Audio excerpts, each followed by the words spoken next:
We're going to start with a little video it's a 4-minute video about a course that's offered that and it's got students talking about it. And then I'm just going to talk a little bit about the Career Center, some of the resources we have, and maybe a little bit about how I think you might work with your child over the next 4 years in terms of finding something afterwards. So why don't we start with the video first? I think before I came into this class, I'd had a few internships, and I had started to solidify in my mind what my path would be. And what this class has taught me is that there's not one path, and to sort of try and boil down your career aspirations into a single line is ridiculous, because I have no idea what's out there. Instead, this class has really challenged me to open my mind. I consider there are so many possibilities that I hadn't even thought of before.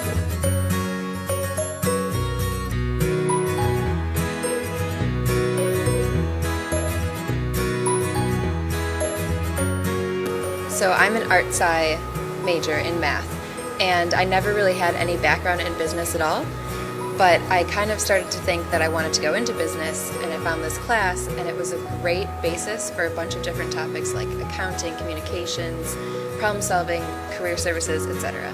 And it really created a foundation for me going into further classes in those subjects and into my job in finance. I think business skills are a necessary component of any career you want, and I didn't know much about building my resume. I didn't know many interview skills.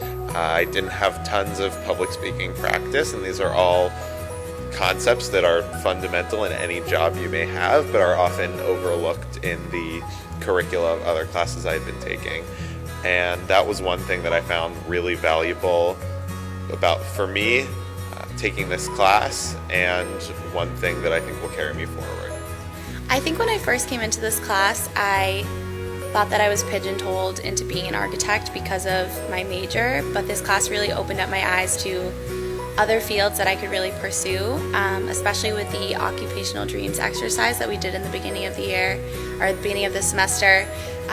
We kind of had to list 10 of our dream jobs, and I realized that I didn't have to be an architect and I could go into other areas of design, and that would be totally fine.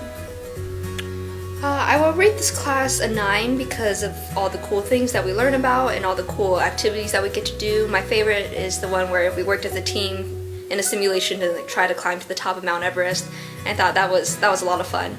And it was really cool that there were career panelists that were brought in who represented different fields, I guess, or different companies, and then we could ask them questions about their jobs, and I thought that was really cool too.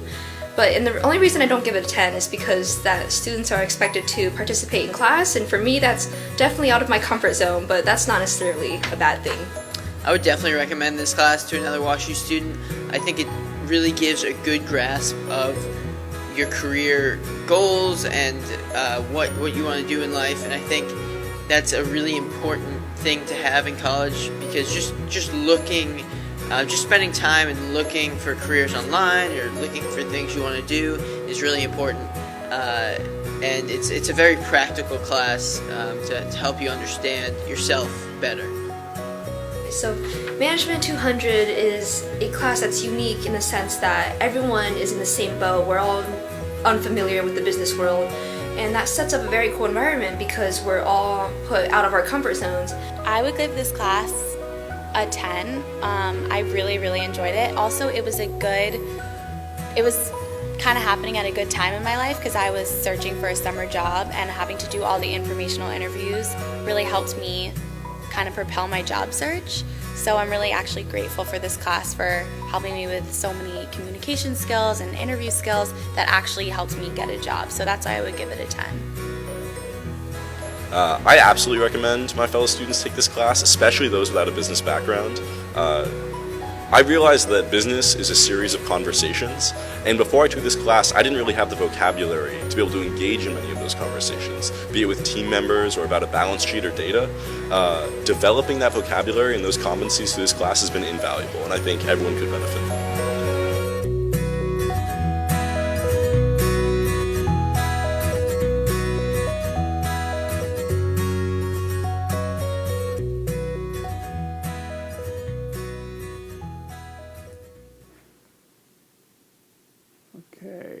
see if and a PowerPoint comes up. Okay, perfect. Okay, so I'm Mark Smith. I work at the university. I work in the Career Center mainly. I've been here about 30 years. And we're going to talk a little bit about what the Career Center offers and some things I think you ought to be thinking about. Hopefully you've got the handout. There's a bunch of stuff there. One of the things is you've got my bio. That's because it makes my mother happy to know that you know about me. But I give it to you for two main reasons. One, to let you know that I have college-age children, and in fact have a first-year student in this class, so we'll be hanging out and complaining to each other as parents. The other reason is because I'm a first-generation college student. My dad didn't graduate from high school. My mom didn't go to college, and like your kids, I went to kind of a snooty school that was very selective. And so if you're sending your kid off to college and the first one in the family, I just want you to know I understand that, we want your student to succeed, and they are a priority for us. For those of you who are helicopter parents, like my wife and I also get that, so don't worry about that. We'll go through the other handouts. I think there's one on outcomes. Just so you know, on our website, we have very detailed outcomes, even by major. So if you want to see what the anthro majors did, you can find that, and you can get 3-year averages. So a lot of good data. And I would also say our data is really strong. We collect, and I know what 98% of the graduating students are doing. And many schools are only giving you 86% of their students, and then they'll tell you what percentage of that were set. And we could talk more about that. Okay, so these are kind of our goals. I gotta get my notes here. Also, if you want this PowerPoint, just email me at msmith. It's on the first slide, it'll be on the last slide. I'll send it to you. So these are our goals. There was a guy here, Jim McLeod, who used to be the vice chancellor of students, said we should know students by name and story. I couldn't agree more. And if your kid comes in for a counseling appointment, they're in our office for an hour. We want to get to know them, and we want to really help them. I want them to have a great college experience, and I know college is about more than just getting a job. It's about becoming a more interesting person, a better citizen. But I also know from my experience that early and regular engagement with the Career Center will increase their chance of being set at graduation. Right now, probably when they walk across the stage, on average, I would say we're somewhere just under 70% set. Within 6 months, it's usually it's well over 90%, and that's of the entire, including these unknowns. There'll be a small number that are not set, and they might be doing something like this. I had a kid, he was hiking from Mexico to Canada along the Pacific Crest Trail. And part of me is like, kid, you're killing my numbers here. What are you doing? And then the other part of me is like, kid, can I come with you? I mean, that sounds great. And then he went to law school. He applied, and so he's fine. And most of the time, it's something like that. And we never cut your kids off. We continue to call them after they graduate if they're not set to make sure that they're doing and to know that we're here for them. Also, we'll call your kids every summer to see what they're doing, to see if we can help them, because sometimes they forget that we're still here. Well, okay, so we got a bunch of career advisors. I've got a couple of physicians in the office. They're part of a much larger pre-health advising team. I'm a lawyer. I'm part of the pre-law advising team.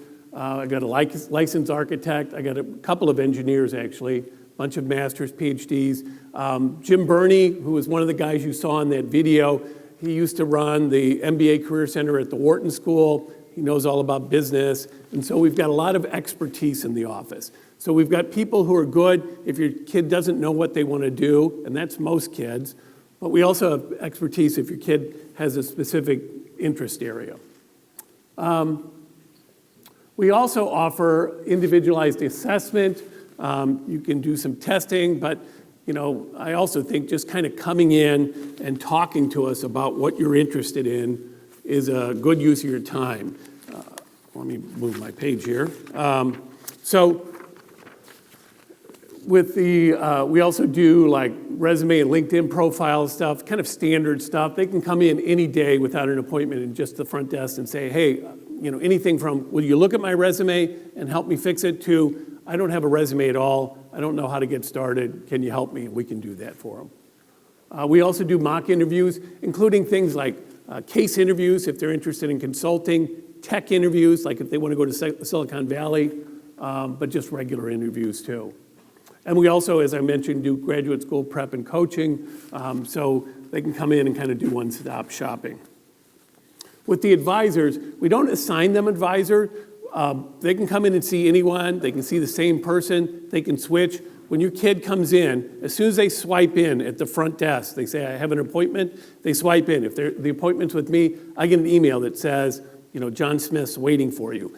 In that email, it shows every advising appointment they've had with the Career Center before, all the advising notes. So if I've met with your kid before, it'll remind me, you talked about this, the kid's from Boston, parents want him to do this, he wants to do this, whatever. I've got the whole backstory. And if they've met with another advisor, I see those notes too. Career interest groups, you have a handout on that. These are groups we've created, and they're focused on kind of outcomes. So it might be things like pre-law, so you get a weekly email from us. Another popular one is government and public policy, consulting, but we also have an explorer group. So all the first-year students are automatically put in the explorers group because first-year students kind of do what we tell them for usually a couple of weeks, and then they start realizing they don't have to do what we tell them. And it's a way to kind of deliver targeted information to them. We will tie these oftentimes to roadshows. I'm going to talk about those later. Another good one is strategic communication. If your kid just likes writing but doesn't know what to do with it. So these are, what we always say is major does not equal career, and we want them kind of looking at outcomes. Some signature events. We do these big events throughout the year, and they're focused on different groups. I'll try and talk more about the ones for first-year students, but like, for example, Junior Jumpstart, all the juniors are invited. It's a day-long set, like kind of modular with different offerings at different times. So like for the pre-law track, there might be 5 or 6 one-hour programs. We've been bringing a bunch of pre-law advisors. I tell them everything they need to know about how to apply to law school, how financial aid works. They'll come out of it knowing more than most pre-law advisors probably do. For the first-year students, Career Development Day is like a 2-hour thing. I think it's in October or November. It's targeted for first and second-year students, and it's kind of just giving you some general idea of how to begin this process and what you're doing. Career Early Action, I do that, and that's all about kind of how to find an internship, how to do networking, very nuts and bolts. I'm probably giving them way more information than they can handle, but my hope is they'll then use that to come in and work with us. The ACE shadowing program, that's over spring break. A lot of first-year students do that, where you shadow an alum. So everything from the guy who runs like legal services here in St. Louis to the guy who, one of our alums is the CEO of Lionsgate Films. I don't really think, quite frankly, that the kids spend a lot of time with him. I think they spend a lot of time with his assistants, and then they get to go to lunch with him once. But it's still a great connection to this industry and to see what that life is like.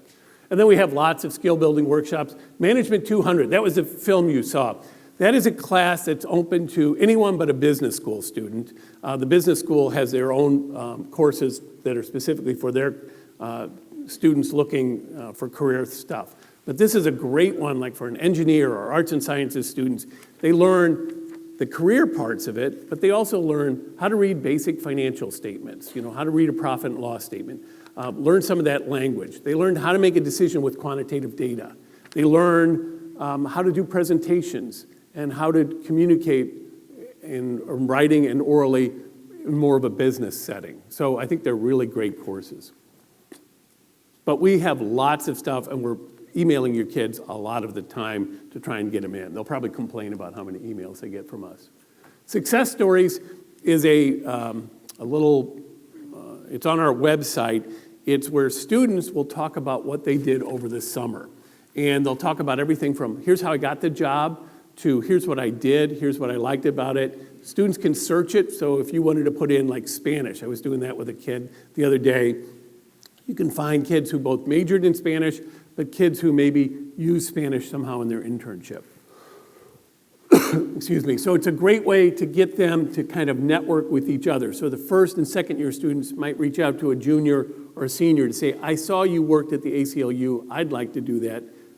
Would you talk to me? And the students are, the upper class students are, their pictures there, their names there. You click a button, you can send an email to them. Okay, we also do some alumni networking. We'll do an event this fall that's focused for the first years with our Alumni Board of Governors. I think that's end of October, beginning of November, and they're all invited to that. But we also do these events in the Career Center. I bring in the alumni and development people who travel to these cities. And then I invite your students. So maybe I'm from Texas, so all the people who regularly go to Texas come in, and then your students will tell them what they're interested in, and we'll try and make connections with alums in Texas who are doing that kind of work. They could also come in through LinkedIn. They could do a search, or we could do a search for them. So I was talking to a student the other day. She wants to be a veterinarian, was looking for veterinarians in the Bay Area. I was able to do a search, WashU people in the Bay Area who are veterinarians, and popped up some names and gave them to her. And so she's going from there. Okay, some of our partners. So some of your kids are in the Olin Business School. They have a separate career center called the Weston Career Center. We work really closely with them. And also, I should just say, your students can and do come to our career center. I think we did over 1,000 advising appointments with Olin undergrads last year. Arts and Sciences, we partner. We're doing a 3-hour part of Arts and Sciences orientation focused on career stuff with your students. McKelvey, I have an engineer who's assigned there, and some other people who work primarily with the engineering students. And then Sam Fox, I have an architect and an art person who are down physically in that school.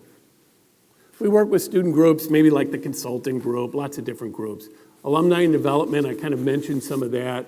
Scandalera Center, this is the Center for Entrepreneurship, and it's, even if your kid is not particularly interested in entrepreneurship, it's a great opportunity. They offer typically about 40 to 50 paid internships in St. Louis every summer, and a lot of first-year students will take that up, and particularly if they're interested in entrepreneurship.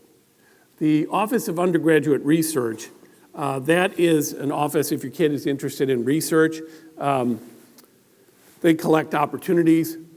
Your student can also just reach out directly to faculty. So if your kid is interested in research, this is the big mistake they typically make. They will we'll tell them, well, you should reach out to a faculty member and see if they need research help. So this is what some kids will do. They'll send an email to they'll put 4 or 5 faculty emails in the 2, and then the subject line says, looking for research, and then it'll say, dear faculty, maybe they'll put that, I'm looking for research, you got me, basically, Mark Smith, first-year student. And what I always tell them, that's the same approach I used in college, where I would go into a bar and say, hey, I'm looking for a girlfriend, anyone interested?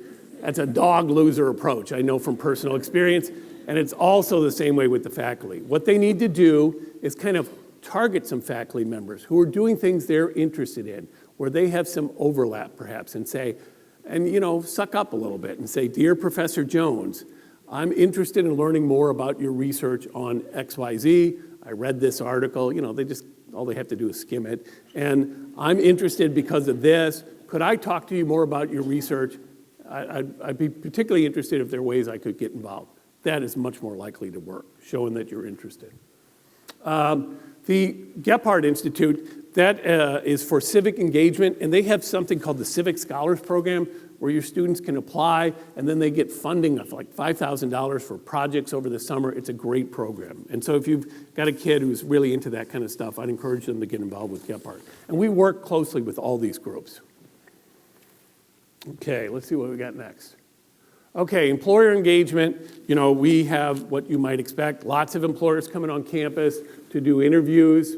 We do a bunch of both on-campus and off-campus interviews. Our fairs, we do a joint fair with some other schools in New York. We do shadowing and mentoring programs. We have a number of those. We do lunch with a pro, coffee with a pro. That's where we might bring in an alum or maybe a parent, someone like you, who is willing to come in and talk to students about something that students might be interested in. We do road shows, so let me talk a little bit about those. We didn't have anything like that when I was in college. So we do about probably 15 road shows a year, where either over fall break or over winter break, and then we'll do little micro road shows here in St. Louis. So I went on the road show to Silicon Valley. This was a couple of years ago. So we went to, so the kids apply and we select them. It's open to anyone, and some of them are more popular than others and might get filled up. If your student doesn't have money to do it, so say you're from Ohio, your kid really wants to go to Silicon Valley, I have some funding to help with that. And so I don't want anyone not doing it. Also, we have a stipend program for students who have financial need for unpaid summer internships. Last year we gave out over $300,000. Even if your kid, if you have the means to help your kid, they can get a $1,000 one, up to a $1,000 one. Sometimes employers will say, unless you're getting some kind of funding, we can't bring you in. I want to make sure students can get that opportunity. But so they'll apply for this, they'll be selected. So we went to like Google, Facebook, Box, LinkedIn, a bunch of hipster companies with a bunch of 20-somethings in hoodies making more money than me, and it was a little depressing for me. But anyway, the kids love it because we take them around on the bus, they visit all these places, they meet the alums, they meet the HR people, they find out more what it's like, and it's a great learning experience. Also, if your kid is from New Jersey, but is thinking about Silicon Valley, they get to see, yeah, I could see living out here or not, or the alums tell them, here's the good things, here's the bad things. So it's a great, and we do it in DC, we do it Chicago, New York, all over, and they're all different areas. And then we have, thousands of employers posting thousands of jobs every year on CareerLink, which is our database of jobs. And these are people looking for WashU people. So I'm talking about employers, and I assume most of you guys have jobs because I'm paying tuition too. And so I always like to talk about how we sell WashU to prospective employers. And this is kind of what I say. First of all, I'll always talk about how selective WashU is because sometimes employers, most people know us, but not everyone. And if I can point to some US News points in terms of selectivity, SAT scores, to say, look, this is better than most of the schools you're going to, and you're going to only Ivy League schools, we're better than them. And so they like that, and they kind of get that gets their attention. And so then I'll say, and if you come to St. Louis and recruit our students, this is your first time, you're probably get a better yield than you're at these other places. You're gonna get more students coming in because you haven't been here, so you're gonna get a better product, cheaper price. Business people, they're kind of about that. They like that. I talk about the Midwest work ethic. I know your kids are also from New York and LA, but I believe they get a little bit of this Midwestern, aw shucks, hard work. What I always say is, our kids are going to come in saying, what can we do for you, rather than what can you do for me, the student, like maybe some kids from East Coast schools. Now, quite frankly, it's probably not completely true everywhere, but the employers are buying, so I'm selling. They like that. That resonates with them, and they do say our students are really nice and really team-oriented. The St. Louis location. So this is what I say about that. I'm a native St. Louis, and I love St. Louis. But for those of you from LA, New York, I know your kid didn't come to Washington University because it was to realize their dream of living in St. Louis. I get that. I know to you guys, St. Louis, Topeka, what's the difference? We fly over it, But why that's important is because employers really want employees who will go where the opportunities are, where they're needed. And while our students are going back to New York and California, once they get there, they may need to do something. And what I always say to the employers, if you're Procter & Gamble and now you've got some work in the headquarters in Cincinnati, who do you think's going to go there? Some kid from New York who went to school in Providence or Boston, or my kid who came to St. Louis? My kid has proved that they're going after the opportunity, and they'll do it for you too. And that really resonates with them. Our students are very cross-disciplinary. You'll probably hear from your kids. They're going to tell you, yeah, now I'm majoring in women and gender studies, and I'm getting a minor in finance, and I'm also doing Italian or something. And you just think, how do you put that together? But what I think that does is it shows a robustness of problem solving, different approaches. And that's what employers want is smart and hardworking. Admissions has already done that for us. I mean, those are your kids. And then they want adaptable. That's going to be the workforce of the future, constantly changing. And this cross-disciplinary approach to problem solving is just tailor-made for that. And then business courses. I'm not saying your kid needs to take a business course, not at all. But I'm saying if they want to, that's very easy. And we've got that course that I was telling you about, which is kind of like spoon-feeding it to maybe an arts and sciences student or an engineer. Okay, so what can your student do? Oh, and in terms of employers, the ones that particularly students are always looking for, not-for-profits, consulting. I mean, we have the big consulting firms on campus, McKinsey, BCG, Bain, a bunch of other ones, but we can never have enough of those because they're good. They just want smart, hardworking. I like that. Healthcare, we've got a lot of students interested in that. International opportunities, they're always interested. Arts and entertainment, government and public policy, and anything with research is always very popular. Okay, so what do I want your student to do? I want them to get started early. Maybe not the first couple of weeks, although they're all going to be exposed to this in orientation. But connect with a career advisor or consultant sometime maybe this semester or early next year. I want them over the course of their 4 years here to have multiple meaningful experiences. We'll talk more about what those look like. Come to our events. We have career fairs. We have all the things that you probably think we have. And then participate in skill building workshops, how to write a resume, how to do interviews and stuff. But they can also do that one-on-one if they want. Okay, so we're going to talk about kind of how you can help your student, I think. I think they've got two big things they're trying to do in terms of their careers while they're in school. One is figure out what they want to do. And you'll see, your students may talk to you about this. I always tell them when I talk to them, look, there are two kinds of first-year students. They're the students who have no idea what they want to do. That's half. And then the other half knows exactly what they want to do.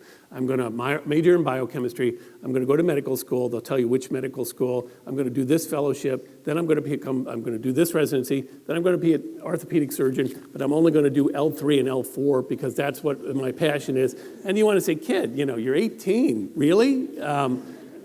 And what I tell these other kids, the ones that don't know, these kids, they're just making stuff up. They're saying this to make their parents happy, to psych you out.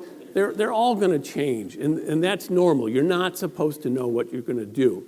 But I want them thinking about it. And so I think this is the way I think about it. It's like a Venn diagram. So you got, what are you interested in? And that might be writing, it might be sports, it might be whatever. And you know your kids, so you know kind of what they're interested in. What are you good at? What are your skills? So maybe that's writing, maybe it's math, maybe it's, something, and these are all dynamic. There may be things you're interested in you haven't been exposed to yet. Similarly, there may be skills that you're going to learn in school. And those skills you might pick up in the classroom, through extracurriculars, through internships, through jobs, through lots of different things. And then what does the world need? What will people pay you to do? And then there's this fourth one, values. That doesn't apply for all kids, but for some kids, it's like, unless I'm stopping global warming, I'm not going to do it. I have to do that. For me, my big value coming out of college was, unless it helps me pay off my student loans, I'm not going to do it. But yeah, anything else I'm up for. So that's most kids. That doesn't interfere too much. So using myself as an example. So I'm a lawyer. I was a pretty good lawyer. You can make a pretty good living being a lawyer. It didn't really interest me that much. Didn't hate it, but I didn't love it. Okay, so I got 2 of the 3. I really like to play poker. I'm very interested in it to the point where I think my wife thinks I have a little bit of a problem. You can make a lot of money. I see those guys on TV. I'm not that good. My skills are not that good. I'm not going to be that. I'm very interested in watching TV. I don't want to brag, but I'm an excellent TV watcher. So far, I haven't found anyone to pay me any money to do that. So, and I think this, what does the world need? That's the part they struggle with the most. Because, and think about it for yourselves. I mean, do we really know what most people do in their jobs? There's something that says most kids can only, at this age, can only name 30 professions. And I'd be willing to bet they don't even know what those are. And I think if we're honest, we would say the same thing. My sister's a vice president of a bank. One year she told me she managed processes. I asked her, how is it going managing the process? And she became indignant and said, I don't manage processes anymore. I validate processes. Like, I know the difference. I don't know what that means. And so, and your kids are the same way. So what I want them doing is talking to people who are doing things they might think they might be interested in, and we talk to them about how to do that, but maybe you can help them a little bit. And then ask questions like, what do you do all day? Like, are you in the office? Are you doing spreadsheets? What do you do? What do you like about your job? What don't you like about your job? Where do you see your profession going over time? How's it changing? Those are good questions to start. Okay, so this first thing is the Venn diagram, trying to figure out where you are with the understanding it's dynamic, it's changing over their 4 years in college, and maybe even over their lifetime. The next thing, over their 4 years, I want them accumulating skills, experiences, and contacts and connections. So the skills, like I said, might be in the classroom, but might be from the, I'm the public relations chair for my sorority, and I do stuff that way. I'm getting skills that way. These are some skills that we see coming up a lot with employers, but it's certainly not exhaustive, and I don't know what's going to happen in the future. And then experiences. So I want experiences so they can test them out. See, do I really like doing this a lot? Also, so they can talk about it to particular employers. I like mathematical modeling. I've done it in my class, but I also did it last summer where I did this. And then the employer thinks, yeah, you know about this. And then contacts and connections. In the area that you're interested, who's in your tribe? Who's doing the kind of stuff you want and making those connections early or whenever? Okay, so these are some of the meaningful summer experiences. So traditional internships, that's what everyone thinks about. But quite frankly, it's tough to get those as a first-year student. They're competing with all the sophomores, the juniors. So nothing says they shouldn't look for it. And they would look for them on CareerLink, our database of jobs. But they might also go to particular employers that they're interested in and see if they have internships. Maybe you look at some of the top employers in your geographic area or in the industry they might be interested in. There are also some websites like if your kid is a social justice warrior, there's something called idealist.org that has great listings throughout the country and the world. But we can help them with that. And then networking with family and friends. What did Bobby down the street, he's a year ahead, what did he do for his internship last summer? Or what is my roommate's parents, they seem pretty tapped in. I wonder if they would talk to me or if they could tell me what their kids did, that kind of stuff. And we can help with that. You can create internships. Students don't realize this. So particularly with not-for-profits, government agencies, to go in and say, I'm really interested, I think I can get some funding for my school. Do you guys ever take interns? Could would someone with my background be competitive? And if you talk to them a little bit first, they'll oftentimes do that. And joining these communities that you're interested in. If you think you want to be a lawyer, kind of getting out into these lawyer communities and meeting them. Okay, so research opportunities. We talked about the Office of Undergraduate. We talked about how to talk to faculty.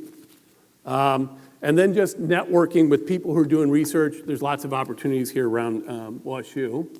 Volunteer opportunities. So maybe your kid says, what I really want to do next summer is I want to work as a lifeguard because I've done that the last 3 summers. It's great. Okay, then do it one more summer. I don't want them doing it every summer, but maybe after first year. But maybe then volunteer on a political campaign or volunteer for a religious organization doing their public relations or volunteer for some historical society or museum working with their alumni donors or their donors or something so you can get some finance, whatever you want, but getting something on your resume. And then you can sell it as, last summer I worked 2 jobs, I did this, and I've got this experience. It could be really good. Summer school could be good. A lot of times the pre-meds will take like physics or something like that. Study abroad's fine. I just don't want them, like you, I don't want them doing nothing next summer. And maybe, all they can really get is just kind of a regular job.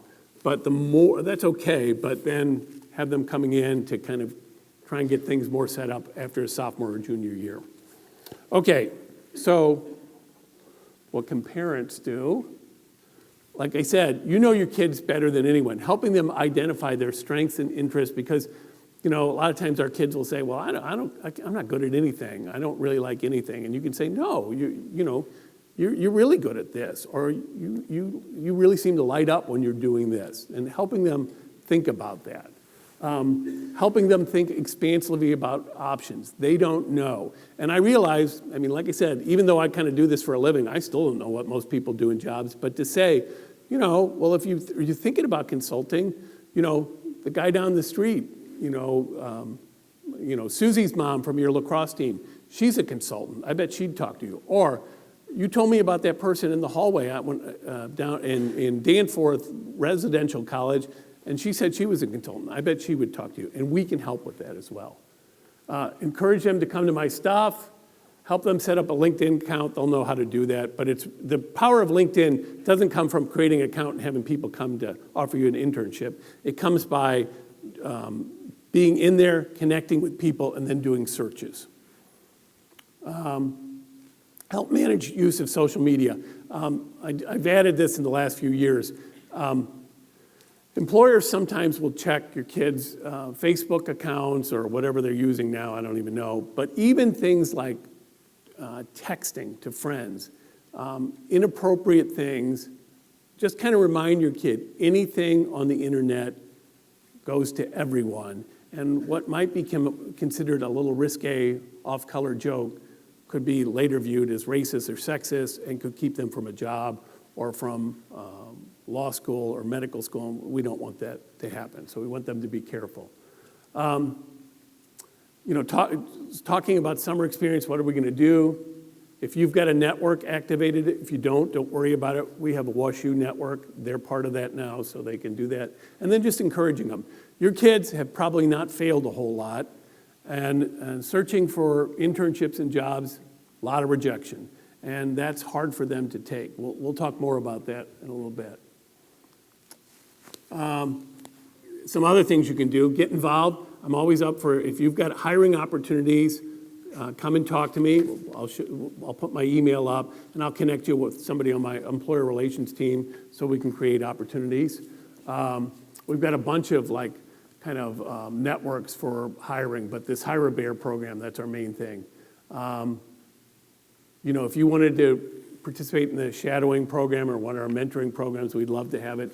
The Give, I hate this one. So I have 4 kids. 2 went to other colleges because apparently I'm an embarrassment and they didn't want to see me on campus saying, hey, how's it going? Good to see you. Somehow I got my daughter past that hurdle. And I always hate when they say give, and it's like, yeah, we just wrote a big check. That felt like we were giving. Here's why I say this. There's some parents here who have tremendous means to help, and that's how I've gotten my stipend program. Some parents have been extraordinarily generous, and they want to make sure every student has the opportunity their child has. And so if you're one of those parents, come and talk to me. I'd love to put your money to good use, helping students who really need it and appreciate it and who are earning it by working over the summer in an unpaid job. Okay, so these are my final thoughts. Let's see how I'm doing how am I doing time-wise? Oh, I'm right on time, good. Okay, I gotta find my final thoughts here. Okay, a couple of things. Setting expectations, you can help me with this. First, I definitely want to talk to your students if they say, I don't know what I want to do. That's what we're tailor-made for. I can't tell them what to do with their life any more than you can. They've got to work that out. But just letting them know somebody else can't decide that for them. 2, this doesn't happen often, but it's usually pretty funny when it does. Once in a while you get a kid who comes in and they'll say something like this, and it's usually a boy. They'll say, here's what I'm looking for, Dean Smith. First, I want a job where I make a difference in the world. Okay, that sounds good. And I'm not like those other kids are very naive about money. I know money's important, so I want to make a good living. You know, I'm used to taking nice vacations with my parents, living in a nice house. I'm not willing to give that up. The other thing is, I mean, I've seen how hard my parents work. I don't want to work that hard. And I don't want to get calls on the weekend. So you know, and you want to say, kid, look if there was a job if I knew about a job like that, I'd be taking it. You think I'm going to give it to you? No way. So kind of letting them know there's some trade-offs and stuff. The other thing is, you know, we cannot give them a job. It's not like they come in and say, I want a job, and I open my drawer and hand them something. They have to earn this. You know, they have to go out, and the thing employers are looking for is kind of fire in the belly, and I don't have the juice to just hook them up. Some of you may, but most of us don't. The last thing on this expectations, this is more, I'm telling you to set your expectations. I cannot make your kids do this. And so, like I said, I got 4 kids, so I know what it's like to be a parent. And every kid's a little different. But maybe some of you are familiar with this. So it's like with one kid, when we would tell him, okay, you got to get your personal statements done, you know, it's getting to be that time. And you'd say, can I see a draft? And he'd give you a draft.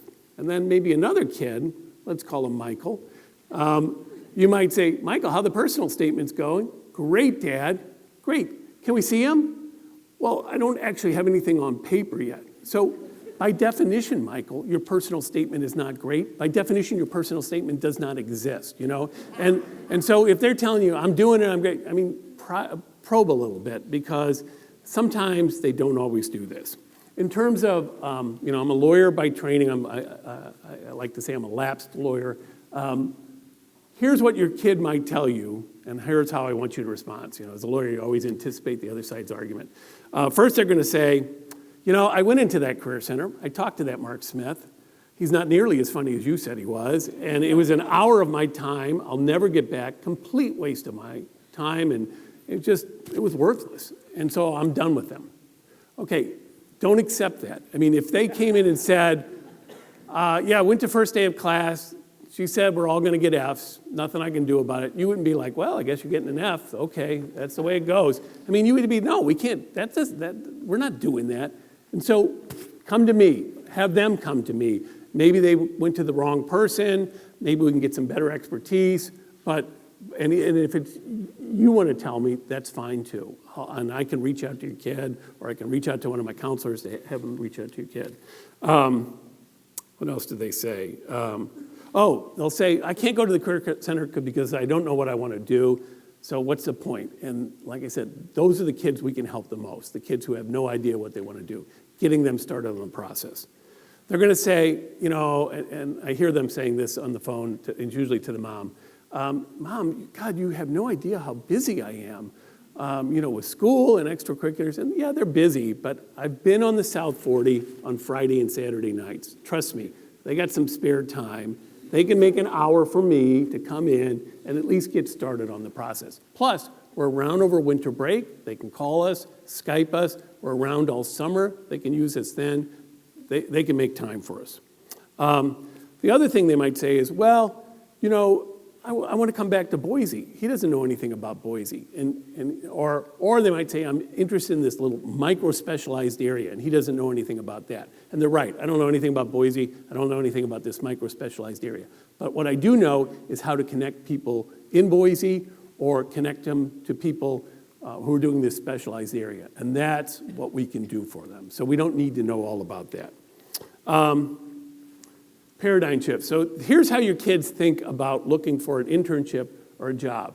The paradigm they use is applying to college, because that's a paradigm that worked out really well for them. They got into a very selective school. They did very well. Plus, it's a very linear process. They know exactly what they're supposed to do. They like that. And they want that for the job or the internships. And that's not the right paradigm. What I always tell them, the right paradigm is dating. It's arbitrary and capricious. It's about match and fit. And just like I couldn't say, you know, to this woman, why are you dating him? My SAT was higher than his SAT. I'm better than him. Once again, from personal experience, I can tell you that does not work, okay? Also, I cannot say, so there's no, you know, that's frustrating to them. Like, I can't believe they didn't hire me. I got all these great, but maybe it's just not the fit. Or that you can't say, okay, so I say to this woman, okay, you're my safety girlfriend. You just stay here waiting. I'm going to try for these two over here. I know they're out of my league, but I'll give them a shot. We'll see. I might get lucky. If not, I'm coming back to you. You just wait here. There's no safety internships or jobs, and that's very frustrating because their counselor said, okay, you're a lock at state school, you're a lock at this, don't even worry about that. Now here, let's talk about your stretches and your, that's not how it works with jobs, and you can tell their frustration with that because they'll say, I'm an anthro major. Well, what can I do as an anthro major? Aren't there people that hire, and it's like, first of all, major doesn't equal career, that's completely different, and that's not the way it works. So you got to kind of do this exploration, self-exploration and outside exploration. The other thing that it's like dating is there's a lot of rejection involved. At least in my life there was. And so they're not used to that. And I mean, your kids have been very successful, and that's really hard. And so kind of that's where the encouragement, that's part of what we can do and part of what you can do. Okay, so the last thing, and the other thing I would say, while we go on, this is, for many of them, and it doesn't typically happen the first year. I see it happen a lot in the sophomore year. Your kids have been going along, and their whole life, they are students, and they always knew what to do. I just finished third grade, now I go to fourth grade. Finish grade school, now I go to high school. Finish high school, now I go to college. And then about sophomore year, they realize, man, this train's coming to an end. I got to do something else, but I'm not a student anymore. It's like some existential crisis of who am I, and I have to figure out who I am, and I don't know who I am. Like my mom's a lawyer and my dad's a doctor, but I don't know who I am, and it can be paralyzing for them. So we're here to help, but I would just kind of say that to you as well. Okay, and then my final advice. So like I said, I got kids, and I love giving unsolicited advice to my kids, as I suspect you do too. And I see them rolling their eyes, looking at their phone, and I think they're not processing it. But I would say they are processing it, because when I talk to your kids and I tell them something, they will say to me, yeah, my mom said the same thing, or my dad was actually talking about that. So keep talking to them. They're listening to you. They just don't want to give you the benefit of knowing that they're listening to you. The second thing I would say is, and I don't want to hit this too hard, but I encourage you to listen to your kid. So I used to be dean of students at the law school. If you wanted to drop out of law school, you had to come in and see me. So every year I'd get a couple of kids, and they would say, Dean Smith, I want to drop out of law school. And I'd say, why? I don't really like it here. And I said, well, what don't you like? And then they would work themselves up in a frenzy. It's like, I hate the case book. I hate the Socratic method. All the professors I hate this building. I don't like you. And it's like, so kid, why'd you come here? And they would say, because my parents told me to. And so sometimes I see this with pre-med kids. Their parents are like, no, you got to be a doctor. You got to be a doctor, and they don't want to. And so having that two-way street with your kids. And then the last two things, it's great working with your kids. You guys have done a wonderful job as parents. They're nice, they're bright, they're charming, they're really fun. I mean, I run the whole Career Center. I'm an associate vice chancellor. I'm probably not supposed to be spending as much time as I do in one-on-one appointments with students, but I do it because I love talking to your kids. So, thank you for letting us work with them. And then the other thing is, if you have any problems, there's my phone number, there's my email address, and even if it's not career related, I know what it's like to send your kid across the country to a place where you're not at, and while I probably won't be able to fix your problem, I will be able to find the person who can fix it. So I would encourage you to do that. So I'm going to end here, but I'm happy to answer any questions. And then, like I said, I encourage you to stay in here for a convocation, because this is the move. This is the best place to watch them from. So thanks for coming. Thanks.